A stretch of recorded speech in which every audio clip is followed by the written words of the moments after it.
Someone You Should Know. A program about people you know and even more that you don't. Hosted by Stuart Sachs, veteran, husband, father, and grandfather. Now, here's your host, Stuart Sachs.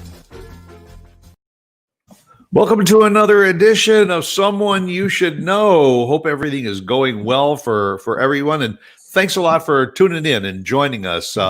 Got a good friend. I hate to use the word old friend, but we go back a number of years. Jody McCaghren is in the house.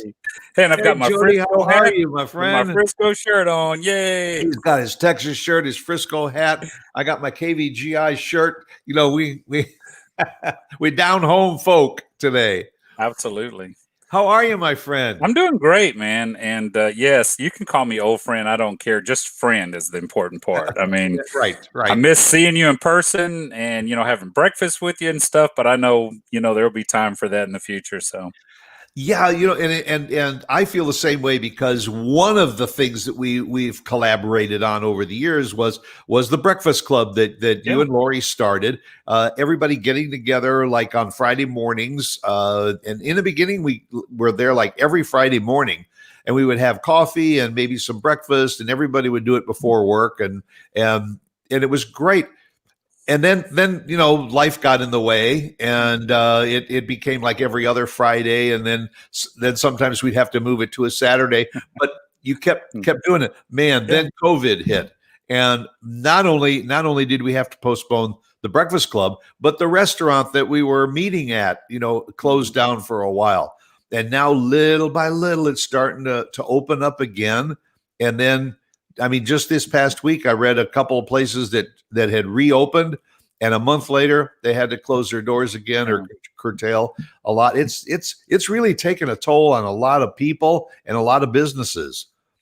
Oh, absolutely. And so it's funny you mentioned that about the restaurant closing down, Up Inspired Kitchens, where we'd meet at. Yeah. I saw a post from them this morning where they were mentioning that, hey, they were hit pretty hard, but they're still open. And please, if you have breakfast meetings, to come there. And also they cater.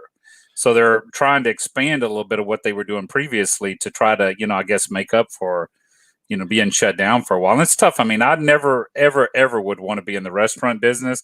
So I can imagine, I've heard a bunch of horror stories that the restaurants are having a hard time right now. And all of the, I guess like hotels, all of that type of stuff is really having a hard time. Anything hospitality related is just real, and here in Frisco, one of the fastest growing cities in the country, a lot of our tax dollars are tied to occupancy taxes. Yes. And all when people are in the restaurants and when they're in the hotels and when there's conventions in town, and all of that is just, what's hard for me to really believe is that back in February, when this all hit us, we thought, it's going to come and go, and by late spring, by Memorial Day, everything will be fine.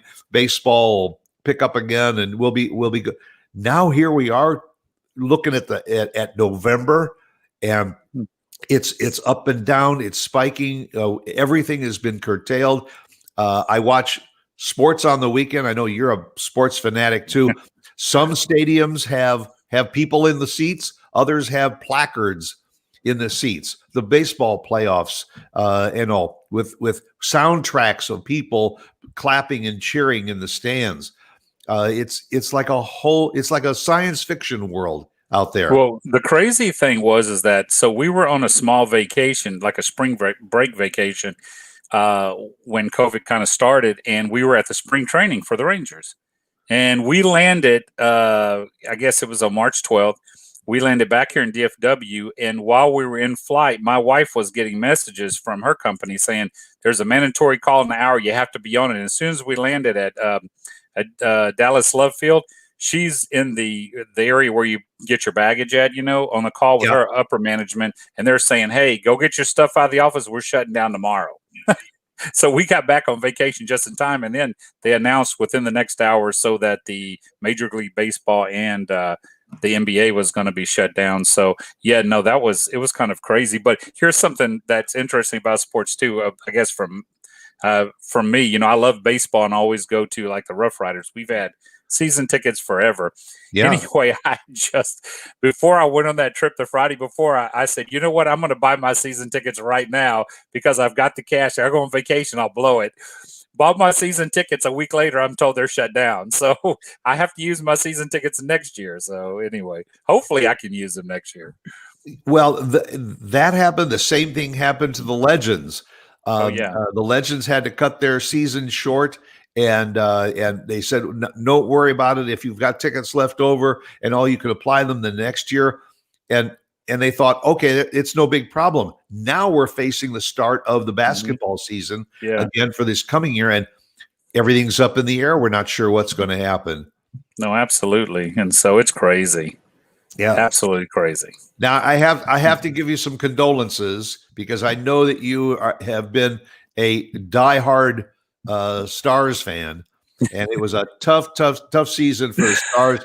The great playoff and all. But we were all hoping that our Dallas Stars would take home the Stanley Cup, but just fell just a little bit short. So, well, this is the reason the Astros can't lose. I mean, I don't care what you think about the Astros; they're a Texas team, but a Texas team cannot lose to another Tampa Bay team again. Yeah, I know, and then Tampa Bay maybe ending up with 2 championships in the same year. I think that happened in Chicago the year that the White Sox won the World Series. The Blackhawks won the Stanley Cup. That was a great Blackhawks team too. But so what else is going on in the world? And Jody McCaghren, I understand you just got another diploma. Hey, can I divert off of that for a second though? Because there's something I want to plug real fast. This is not my show today; it's our show. So you can do whatever you want. Well, I wanted to bring this up first and just kind of get out of the way. I'm on the board of the Frisco Education Foundation, and right now, starting this weekend, starting tomorrow, we're doing our largest fundraiser that we do every year, which is most people know it as the Gary Burns Fun Run here in the Frisco area. Right now, we call it the Frisco Education Foundation Gary Burns 5K and Fun Run. And this is our 21st year. And so one of the things because it's a big fundraiser, what we use those funds for is to give scholarships to graduating seniors of Frisco Independent School District. We do grants for great ideas for teachers. They apply with the ideal, and if we have a board that looks over that and sees what ideals are really good and stuff, and we award grants for them to do that for the teachers. And also we do, and this is something I'll come back to later, but Mindbender Academy, which is the little summer camp for 7th and 8th graders to do STEM projects. And we also do the Go Baby Go Karts. We support that for students that are disabled. Anyway, I wanted to throw all that out there because with COVID and stuff, the runs, everything's virtual now. The good thing about that is that instead of everybody showing up and running, now more people could actually participate because you can participate from anywhere. Right. And so, and I wanted to bring all that up just to tell everybody, hey, we really could use the support because we give out, I mean, you wouldn't believe the type of amount of scholarship money we give out. Last year, we gave out over $500,000. The year before, it was $700,000. And I mean, we try to give out as many scholarships as we possibly can. And this being our 21st year, of course, we've been, a big integral part in helping students move forward in their education, and we'd like to continue that. But we do need the support. But anyway, if you'd like to run, it's between October 17th and October 31st, and you don't have to run, run. You can walk, ride, bike, do whatever you want to do because it's all virtual. A 5K in 2 weeks, you can do a block a day and complete a 5K. Exactly. But we are giving away awards for costumes if you want to do pictures and stuff and post them, and social media engagement. And there is pricing for adults and students and families. And so you can register at runsignup.com/ and you can actually go to our website and see this, but it's FEF Gary Burns Fun Run and 5K. So if you want to go to Frisco Education Foundation.com, you can see that information there too.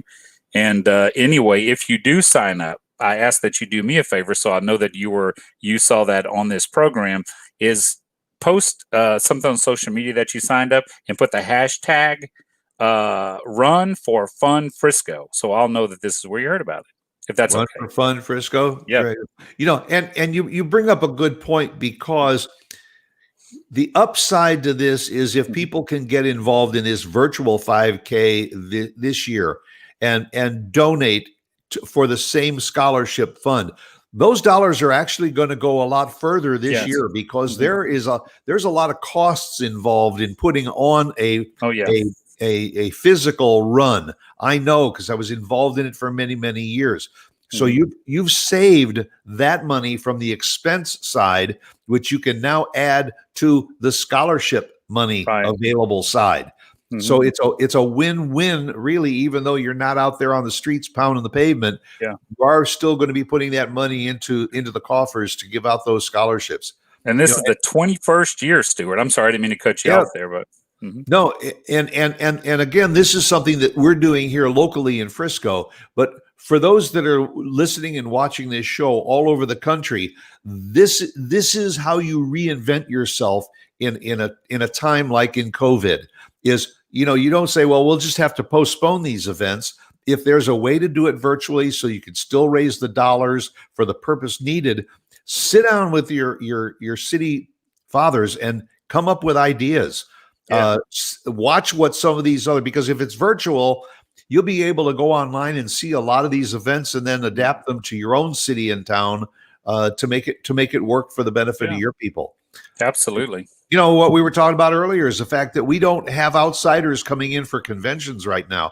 So a lot of money is not coming in to the city. We have to find other ways to keep all of our nonprofits going. We just had in North Texas, every year they have the North Texas Giving Day. It's usually the second week in September. Well, last year they raised, I think it was like $47 million. Wow. One day for like 3,000 nonprofit organizations. I was looking at those numbers and saying, oh my God, this is going to devastate so many nonprofits. Well, there were some nonprofits that got a fraction of what they got last year, but the total went over 50 million this year. Wow. So it just shows that, bite the bullet, get out there, support your favorite nonprofits and everything, participate in things like the Gary Burns Fun Run, and keep these foundations going so that they can benefit the children. In this case, it's scholarships for kids. And for teachers. The grants for teachers. And considering what our students and teachers and parents are going through right now with go to school, stay at home, virtual education, in-class education, it's turned our society upside down. I know just with my own grandson, I mean, it's a juggling act. Okay, somebody's got to either drop him off physically at school or somebody's got to be with him at home. So if mom's working and dad's working, everybody's got to throw their lives upside down in order to do it. Yeah, it's not easy for everyone. But we make it through. We have to be creative. So now let me jump into what Leadership Frisco or Leadership Frisco. Yeah, that's it. Leadership Frisco. Of course. What's it all about? Tell so I'll state their mission statement first. Okay. The mission statement of Leadership Frisco is to develop a pool of qualified, highly motivated individuals who are interested in expanding their leadership skills, deepening their sense of civic responsibility, and becoming more involved in their community as a whole. So it's a 9-month course, and it's 9 months. Did you say? And it's only one full day per month. So it's put on by the Frisco Chamber of Commerce, and Tony Felker and his crew. Right, absolutely, and it's a great program. And so it starts, I guess, about August or so is when they start taking applications around that time, and anybody can apply. You could be a stay-at-home person. The requirement is right that now you are a stay-at-home person. Yeah, that you lived in Frisco for I think the previous year, and also that you work here in Frisco. And so they take the applications, and they have an advisory council, which I'm actually on the advisory council now.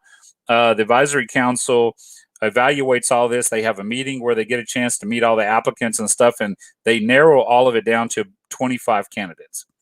And those 25 go through this 9-month, I guess if you want to call it course or class together, and it's incredible. Now, one of the things I know, I wanted to bring this up. I was thinking about this because we always talk about every class says we're the best class to ever. I was in class 23, so the class that's going on now is class 24.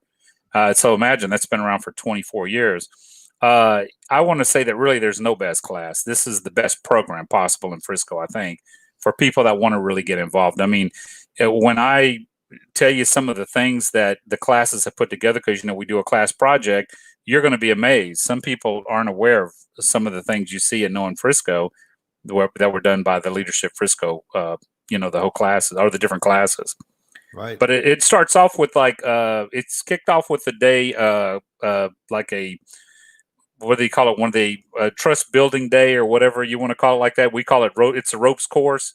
And I can't go into a lot of detail what happens there, but everybody kind of starts team building and there's some exercises they have you do. And it's amazing putting those exercises together because some of us don't even know each other. I mean, I was amazed at the 25 people I knew. There's a few I knew. I know a lot of people. And I was like, okay, I don't know a lot of people that's in my class. Well, in 9 months, you're going to be family. Oh, absolutely. And, you get through that course day and you see that you can do whatever they've got laid out for you. And you start building a team off of that, or getting a team atmosphere, I guess, off of that. But each month is something different. We have like different days, like social service day, economic development day, education day, health and service day, city government days, different days where people from the city and different organizations come in and speak to us. And we learn about the workings actually and how things operate in the city. Is it then? This is a more intense. I took Frisco 101, which is for the public to learn about the various agencies within the city and how they operate too. So this is a more focused and intensive look at some of those same things. Oh yeah, absolutely. And the thing is, it's one Friday every month, and it's all day. I mean, we meet at 7:30 and we get out like at 4:30. And you're required. That's a real time commitment too. Oh yeah, it's a time commitment. And so one of the things that they ask you in the application is to confirm that your company, if you work for a company, that they will allow you to have that day off, because you can only miss so many hours, and I think it's 8 hours. And if you miss that many hours, then you don't graduate with your class. 8 hours is only basically one day. And so it's very they're very strict about the timing, which is good because they want to respect the time of the people that have volunteered to come and speak and, all that kind of stuff. So, Jody, to the best of your knowledge, is the Leadership Frisco unique to the city of Frisco, or is it modeled on a program that maybe other cities around the country have used? No, other cities have it. I mean, I know there's one in Dallas, and I've known one that's gone through the Leadership Plano program. I don't know if ours is modeled after one or if they just use the title and all the cities have it and they, just put their own together the way they do it. The cool thing about Frisco, I guess, I haven't done the other cities, but I think we're unique in a way, like you were saying about us being one of the fastest growing cities. We're ranked number one in so many different things. And so, when we do a day like Leisure and Culture Day, you learn about how our city partners with all the sporting venues that are here. And, you get to go around and see all the different properties the city had, and you hear about how all this was put together. I mean, it's amazing. And, we have multiple hospitals here. Now we have on the education is blew my mind. In just a few years from now, after UNT finishes their facility, we have Texas A&M Commerce has a program here. Collin College does. You're going to be able to go from kindergarten to grad studies within Frisco and never leave. I mean, that's just amazing. We have grown quite a bit. I think when we moved here 7 years ago, it was about 75,000. We're well over 200,000. But they just had in this morning's paper, they just broke ground on the 43rd elementary school within the city of Frisco. 43 elementary schools. And they're moving dirt already on the 12th high school. Yeah. I mean, it's amazing. And that growth has all really been condensed into, the last 5 to 7 years, a lot of it. Oh, yeah. It's amazing. And with that growth is the ongoing knowledge of how everything is going to function, not only today, but to look at it 3, 5, 10 years down the road. So you're not playing catch up. And that's been the beauty of Frisco. And I know that they have been a model for the rest of the country. In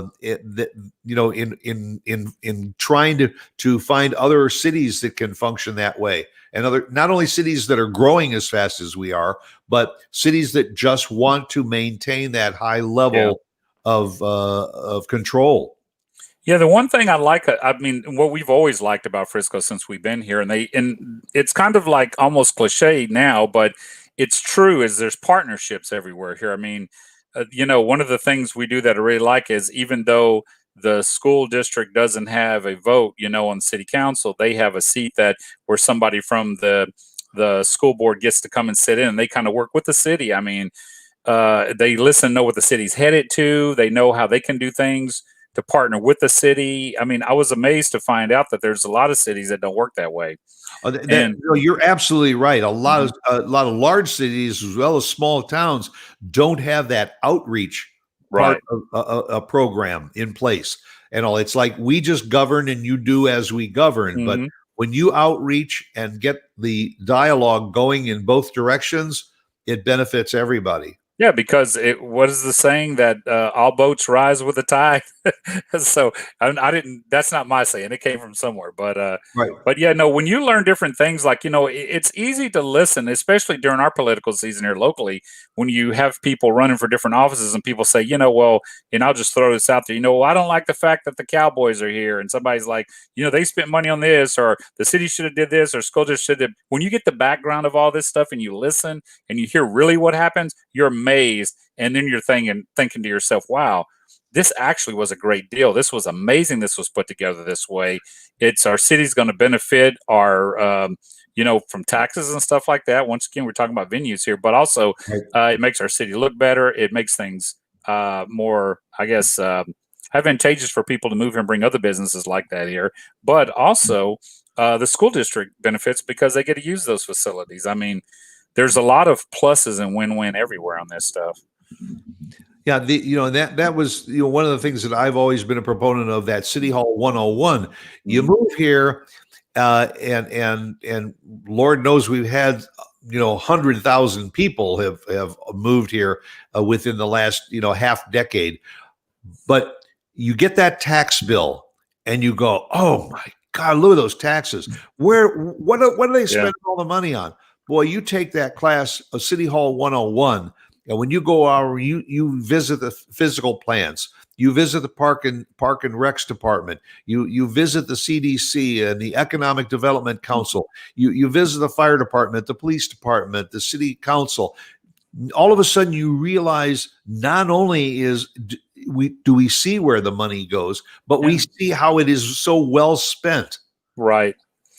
Yeah, it's spent much better than I think some people are aware of. They just think, oh my gosh, something else is happening. But, I just encourage everybody, like you said, if you're not going to get into the Leadership Frisco, try the Frisco 101. I mean, and learn about really what happens. Don't just, think, hey, you know what? I don't like this. I don't like that. What are they doing? I mean, find out what happens and how it does benefit us. I mean, I think our Frisco is the only city in America that's got what they call it. They were calling it a sports city, USA. We have 5 professional or 6 professional teams here. That's crazy. The Cowboys, the Dallas Stars. Then we have, of course, the minor league baseball team, the Rough Riders. We have the Texas Legends. Yeah, we have FC Dallas. I mean, go down the list. I mean, and this is home to all of those. I mean, it's that's incredible, and let's forget for a minute that it's just having those teams here. Wow, imagine with your family how much entertainment you have. I mean, I can stay within the boundaries of Frisco, and I can go watch hockey, I can go watch basketball, and on a pro level, I can go watch baseball, I can watch soccer, and of course the Cowboys don't play here at the Star, but you can watch them practice. I mean, so there's a lot of entertainment value too for families and stuff. It's amazing. Well, and even beyond the sports venues too, we're in the process of building another concert venue in the city. There's live musical concerts. They're talking about creating a major theater for performing arts. The arts in all cases, not only visual arts, performing arts, and all within this city is incredible compared to a lot of larger and smaller cities too. Oh, absolutely. So that's what's made us a model. And again, I don't want to make this sound like this is just a show about Frisco. This is a show for America to look at and say, I think we should have more of that. Get in contact with the people at Frisco, because they've become a model for what other cities can do. Yeah, and the one thing I did forget to throw out there is the PGA. They're finishing the golf courses there. They moved their headquarters here, and I don't know all the ins and outs about what the plans are in the future. But my understanding is they're going to have the Ryder Cup here, and I don't know how many years down the road. But I mean, that's huge. I mean, and so one end of Frisco's got the Cowboys, the other end's got the PGA. So it's just an incredible city, and we're thankful to be here. And what's funny is we didn't even want to move here when we first came here. So in 2009, there was the only option we had, because we had to move within 20 days. And the only house we could find where the people were able to do a 20-day closing and move in was here in Frisco. And we were like, we know about Frisco, but I don't know if we want to go. This is back in 2009. We moved here. And after we were here the first 6 months, we loved it. And we love the city. I mean, we really do. So. Yeah, it's something. It's something else. So you have been involved with city life for a long time. You worked with the Chamber of Commerce. You've worked with the Rotary clubs. You definitely are an organizational kind of guy. Organizational. No, because of that, I think you kind of are a walking encyclopedia of how this city is organized and how it functions. Well, I mean, I know some things about it. I don't know that I'm a walking encyclopedia about it. There's a lot of things I don't know. I'm trying to learn, and I know that Frisco's just amazing, and it used to just be a stop on a railroad, and I do know this. It was a cotton town. Yeah. And well, here's what's interesting. So Pastor Ernest B. Sure. Ernest B. Morgan. So he's from Emory, Mississippi. And his city there has the same logo that Frisco has, because they're the other end of that Frisco rail that ran through here between Frisco and there. That's amazing. That's a little bit of, just useless information, I guess, but it's kind of cool because Ernest is such a great guy. But I try to get involved in as much stuff as possible, because I mean, we love the city and we just feel like we get so much from the city. We should do what we can to give back. I mean, I am involved in the Breakfast Rotary, the Sunrise Rotary Club here in Frisco, American Legion. I'm on the board of the Frisco Education Foundation. Of course, now I'm on the advisory council for Leadership Frisco. There's a few other things, I'm sure. I know. Yeah, CERT. I'm a first responder, the Frisco CERT team. I'm on that. So, I try to get involved in as many things as possible. And the whole idea is just to give back. My wife is in the Frisco Women's League. And the reason I brought that up was because the reason she's very busy, but with her job, but the reason she is involved in the Frisco Women's League is because when she was in college, she was working 3 jobs to put herself through school, because she was one of 3 children of a single parent. The Women's League, I guess, of wherever city she was in at the time, had gave her a scholarship to help her out of school because her mom was single. So she, when she found out about the Frisco Women's League, she's like, I want to give back to the same organization that gave to me. So she gets involved in that. And we kind of do the same thing with the Frisco Education Foundation. My oldest daughter received a scholarship from them when she graduated at Wakeland in 2017. So when I found out there was an opening on the board, I put in an application, because I was like, this is something I'd like to get involved in. They benefited us. I want to do the same for them too, if I can. That's your oldest daughter, Lauren. Yes. Uh-huh. And what is she doing now? This is her senior year at UT Dallas. Wow. So after she finishes this semester, she's got one more. She'll graduate. This is what's amazing. So I got to do a brag thing here for a minute. I want to brag about my kid. So my wife worked 3 jobs when she was going through college, and I worked 2. And we have a rule in our house that our kids have to pay for their own college, and they have to live on campus. So the reason she's at UT Dallas, she wanted to go to A&M. She did get accepted at A&M, and she got accepted at Baylor and all that stuff because she's pretty bright. That kid is. She is. It came down to paying for it. When she got a small teeny scholarship from A&M, she was going to have to work her hiney off to go through school. And UT Dallas rolled out a full ride scholarship because of her scores on her ACT. She scored like 32 on her ACT. So she said, we said, you can go anywhere you want, but you got to pay for it. So she decided to be smart and say, you know what? I'll go the place that's paying for my education. Well, anyway, we're push us forward 4 years now. And she does have to pay for her room and board, but she doesn't have to pay for her classes. She's worked 3 jobs, even with the scholarship. She works at Amazon. She works at a 24-hour vet emergency clinic. And a couple of days of the week, she picks up some day shifts at a day vet clinic. She will graduate exactly on time in 4 years and have 0 debt. Not one single student loan at all when she graduates. And, my wife kind of pulled the same thing, but she graduated with about $5,000 in student loans. My daughter told my wife this weekend, she goes, guess what, Mom, I'm going to beat you. And what's her degree will be in what? In chemistry. She's in the honors program in chemistry at UT Dallas.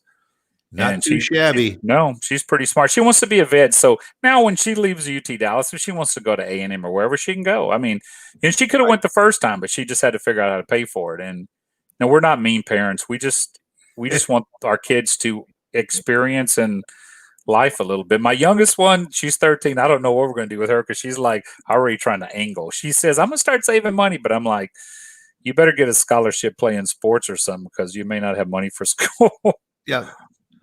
No, and it's good for growth too. If you help work your way through, I worked my way through college too, and various jobs just to make my extra money for room and board, and also for when I finally did get a car to be able to maintain it.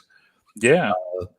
So some of the options Lauren has now is she's talking about maybe taking a couple of years off before she goes to grad school and saving money. She goes, I can work and save and pay for school. Or she's even considering maybe going into the Air Force as an officer and spend a stint there, then get out and use her military benefits for grad school. Yep. Yeah. So now, your other daughter, Natalie, is in high school. No, she's in 8th grade. Oh, she's in 8th grade now. Yeah, she just looks like a high school student. She's a rising sports star. I hope so. Yeah, certainly hope. And also, you got a good family. You got a great family. Thank you. Now, just to turn the page a little bit, you also have a history with KVGI radio right here, because you and your wife used to have a mortgage program on KVGI. The mortgage radio. doctors, yes. And beyond that, you and the owner of the station, Mark, had a conspiracy theory show. Yeah, which was that in itself was incredible, because you've been a conspiracy theory advocate and lover, I think, most of your life, haven't you? Yeah, most of it. I think people, conspiracy theorists, I don't have a problem being called that, but I think people use that as trying to say people are kooky. Woo! But you know what? If you dig into some of the stuff, I mean, there's definitely some questions that need to be asked about some things. Well, absolutely, and the more you dig, the more interesting it becomes. Oh, yeah. It's like you talk about ancestry.com. You start to go back in your ancestry, and the further you go, the more you learn. I didn't know that about my family. I thought they were from Ireland or whatever, and you find out you got connections into Germany and into Asia. So that's what conspiracies are all about. Sometimes the more you dig, the more you find. So I do have a funny story about that. So and I don't dislike the French people. Let me first start by saying that. But in our household, I always say that I wouldn't go to France. I don't want to have anything to do with the French because they surrender. You know those stories everybody hears. Right. Because I'm a patriot, and stuff. And it's just a joke. So I hope I didn't offend anybody out there. But my wife, and it's a joke because my wife's mother's maiden name is French, and my wife has always been told that they were French. Well, anyway, we did the ancestry.com. This is hilarious because I'm supposed to be Czech, Irish, and Scottish. And so we did after we did the ancestry.com DNA stuff, we found out my wife has 0 French. Really? But I've got it in me.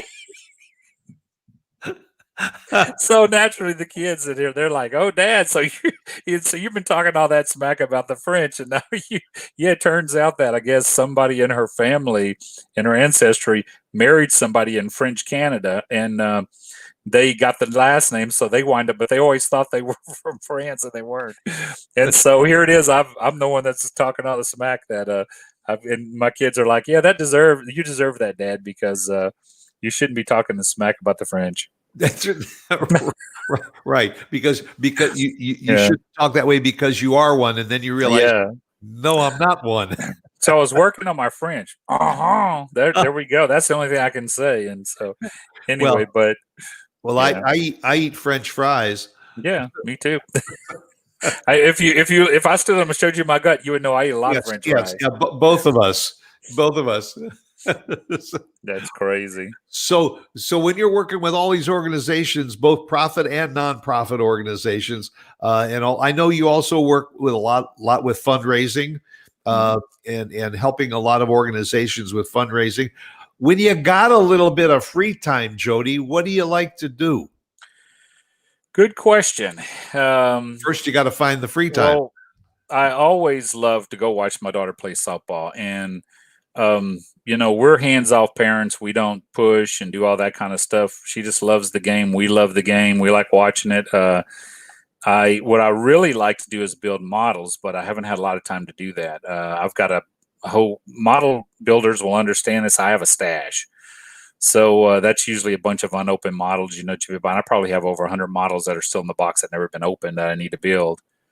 But that's my passion. I do everything. What I look for, I like old cars, like old Cadillacs, old Chevys, old Fords, but I have the USS Constitution I need to build, the biggest ship. It's about 36 inches long, so I need to build that. I've got the Star Trek Enterprise I need to build. My wife bought me up 2 or 3 years ago.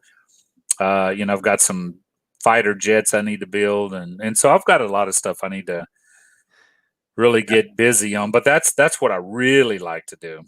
Now that your daughter is basically out of the house and getting ready, is that room going to get designated as the model room?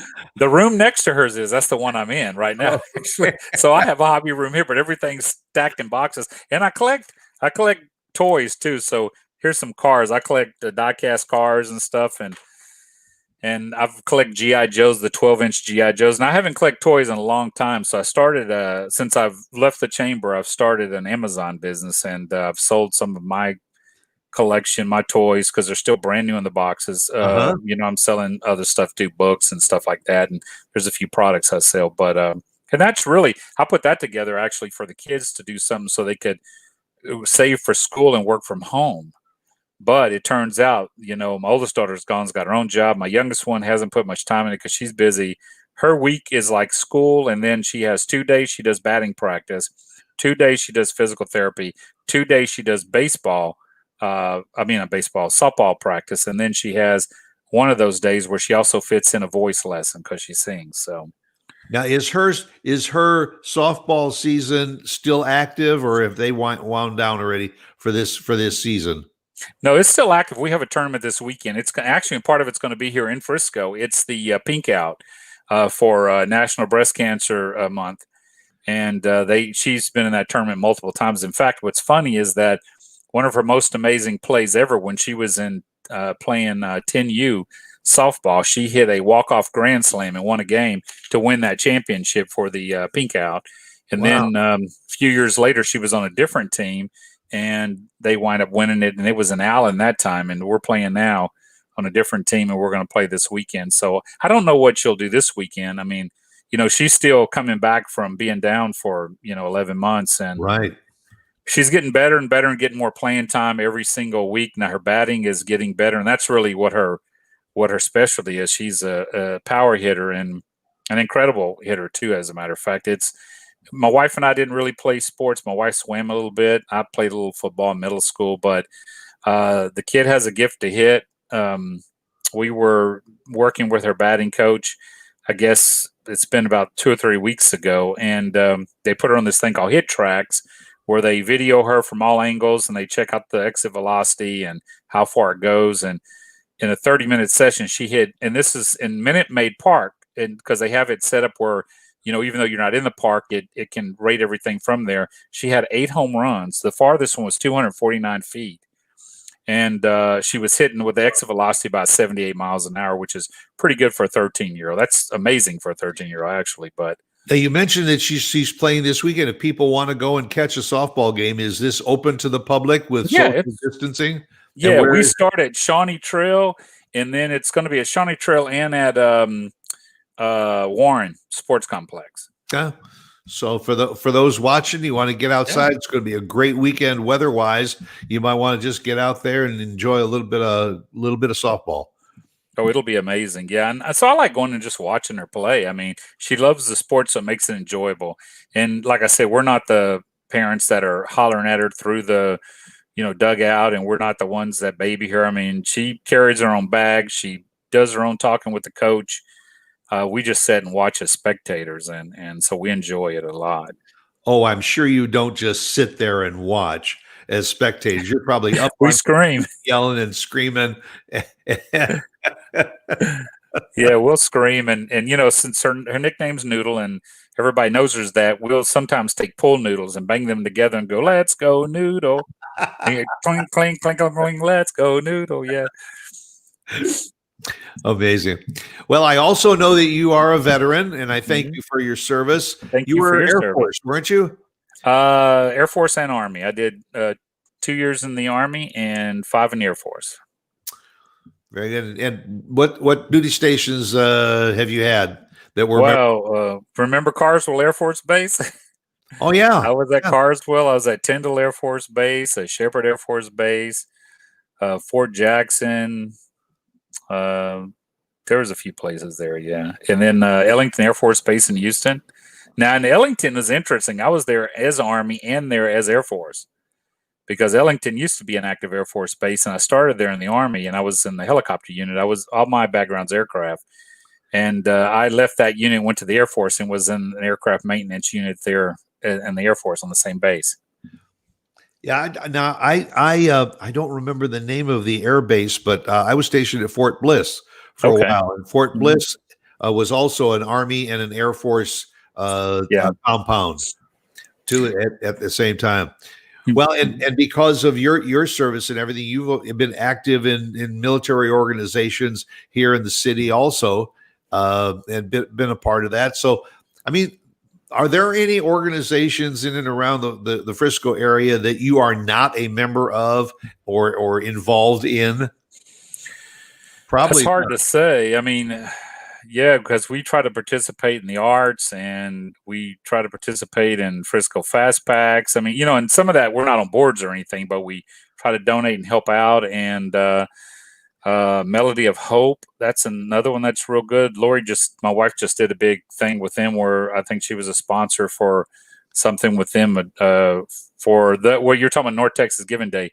Lori donated so much money and said she would match dollar for dollar up to a certain amount. And so, yeah, we try to just be involved in as much as possible. And the thing that I think that also gets us involved is because we've had so many relationships with people. If they're involved in those organizations and they are trying to raise money or do something or just need volunteers or whatever, we just try to participate to help out because they're friends. Not only try to help the community, but try to help friends, Well, and that's something that sometimes people don't understand. Getting involved in supporting organizations, nonprofits in particular, it can be writing a check and just helping them financially, but you'll get so much more by just donating a few hours. I know another program here locally that you've been involved with over the years is Camp Craig Allen. Yeah, Camp Craig Allen, right? And they're outdoor. You mentioned Pastor Ernie B. And his barbecue talents, and being out there for the Camp Craig Allen events. The barbecue cook-off, yeah. Yeah, and again, it's been a shame that over these last 6-7 months and everything, there have been so many of these spring and summer events that unfortunately had to be canceled or postponed, and so money was lost to continue with some of these programs. So it's important for you to reach out and find some of these organizations that you used to go to their events and they don't have the event, but like Gary Burns that you mentioned earlier. Right. You're not running on the streets, but you're doing it virtually because you want to still raise the money for the benefit of the organization. Yeah, we try to top every year on the scholarships, and it's of course been difficult the last year. So we want to give out, and we're building they're getting ready to build the 12th high school. Every time our city grows, there's a bigger need and more need for, scholarships and stuff like that to help students. People can think because you live in Frisco, oh, it's affluent or whatever they want to think. And no community is 100% like that. I mean, and there's students that need money, and, we're fortunate we live in this city, but however, my kid needed some money to go to school. I mean, everybody could use it. I mean, There is an older part of our city too that is still, the blue collar workers, and there's a lot of young kids that go to school during the week and have very little to eat on the weekends. You mentioned the Fast Pack program. Well, now that those kids are out of school physically and all, the need is not only still there, the need is doubled what it was. Right. And so, you need to look back into the community, and we as individuals have to look deep into our souls and say, because I've given in the past doesn't mean I cannot continue to give, and maybe even try to dig deeper and give a little bit more now. Yeah, no, you're right about that. And so, I know our school district now, because you don't have kids in the school district, but we got an email a few weeks back that said they've been given the okay to actually give free lunches to kids, so the kids in school can have them. And I think, if I'm not mistaken, if I can remember the email correctly, it also mentioned that if a kid wasn't even attending school in person, they could actually come in and get the meal for free too. So, I mean, there's no reason why in general. I mean, believe it or not, I'll back up just a little bit on this. When you're talking about Frisco Fast Packs, my mom used to cook 3 meals a day. I, fortunately enough, grew up with a meal on the table every time there was a dinner time. My siblings are a little older than me. They didn't have that luxury. My mom and them were kind of really dirt poor, I guess, before I came along. And so that's kind of something that touches me a little bit. I don't think there's a reason why anybody should be hungry in our country in general. And I mean, so we love Frisco Fast Packs, and there's, the other organization too is, there's another one that also does meals for kids on the holidays. And these are programs that are not unique to us, as I've said before. They are happening all over the country, and it's just a matter of getting people who care to rally and say, there's a better way, and we need to find that better way. Yeah, absolutely. Hey, Jody, it's been great. You taking time to be with me. It's like the good old days. And I very, very much appreciate you taking the time to be on Someone You Should Know. You definitely are. And I hope for all of our benefits that we can get that breakfast club going again too, so we can all sit down and be face to face and talk and share a good meal. I'm thinking about doing it next Friday. All right, send me an email and we'll try and meet you, because at least we can sit outside, if not inside. Yeah, no, that's perfectly fine. I mean, I don't think I've got anything going on next Friday morning. I had this Friday morning. So, all right, to you and to Lori and to Lauren and Natalie and all, the very, very best. And again, thanks for sharing some time with me this morning. Hey, thank you. It's an honor, and I appreciate it, and I appreciate your friendship. All right. That'll do it for another session of Someone You Should Know, and we'll catch you right here, same time next week. And again, remember, be yourself, because everyone else is taken.